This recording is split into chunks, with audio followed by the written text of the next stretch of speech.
This is Jordan Tower with JT News. Make sure you smash that like button, smash that subscribe button. Well, I saw that Taxstone is now back out doing interviews. He did one with the Danza project, so they obviously paid for the interview because they pay for most of their interviews. There's nothing wrong with that. They're just getting their off the ground. I like a lot of the interviews they do, to be honest with you. I like the Danza project. And they've done a funny interview with Little Woody. I like a lot of their interviews. But Taxstone gets on there and pretty much lies, and I don't know where these guys on the Danza project are from. You know, like I don't know if they come from boxing world or somewhere else, but they definitely weren't in hip hop before, right? So anyways, they interview Taxstone and they get his side of the story. And listen, Taxstone and Troy Ave are both wrong in their own ways in this incident that happened. But the sickest part is Taxstone became weirdly obsessed with Troy Ave. He was obsessed with Troy Ave and calling Troy Ave out and saying that he's not really this, he's not really that. And he would go above and beyond to try to like intimidate and troll Troy Ave to where it became almost personal, you know? And actually it did become personal. A lot of things escalated up to the point of the Irving Plaza incident, you know, where, you know, Troy Ave would get bombarded with Taxstone dissing him on his podcast. Twitter would try to show up to places he was. And eventually it got to this point. Now, I look at Taxstone as a stan for Troy Ave. Taxstone's whole thing was about trolling people, acting like he was a super gangster, and he took that role a little too far the night of the Irving Plaza. He knew Troy Ave was going to be there that night. He says he didn't know, but he went with a gun, right? He brought Casanova with him, and then he went with a gun. And T.I. was bringing Troy Ave out as a special guest. He had a reason to be there that night. It was business. He was there to perform. Mano was there to perform. So, and mind you, Mano and Troy Ave are friends. They're friends. They've done songs together and this.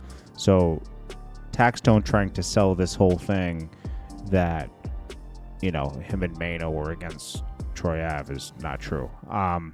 Now, Mano did take Troy Ave's chain that night because it fell on the floor during the shooting, and he kept it, which is weird. So Taxstone went there with intention to bump into Troy Ave, and he did, and he pulled a weapon, and that's what happened, okay? And Troy Ave fired back. We know how that happened. Now, Taxstone says, if I ran into him today, I would call the cops. I would do everything he says I'm doing. You are doing all that. You did have your lawyer go to the judge and point the finger at Troy Ave. He's the guilty one. He's the one who did it. That's not street code. And going by street code, because Taxstone is street, right? He broke all the street codes. He was telling as much as he could to get out of the jam.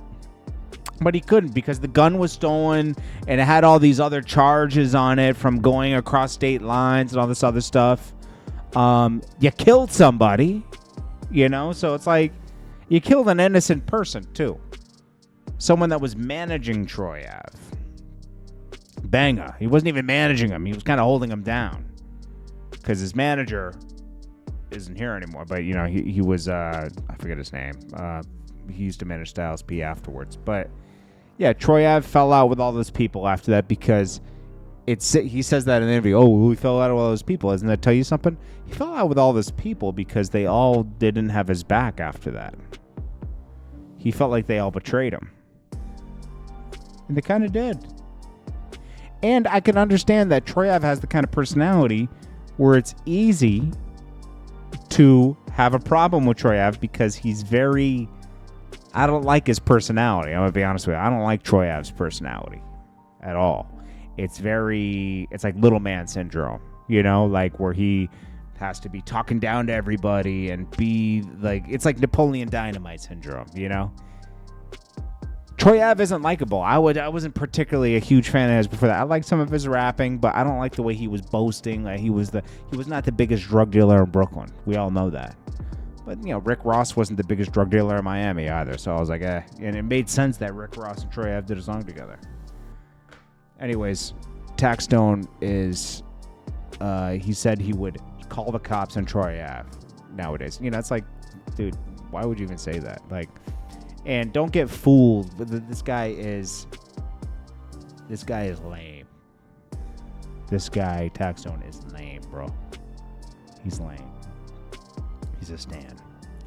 This is Jordan Tower with JT News. I'll check you guys in the next one. Peace.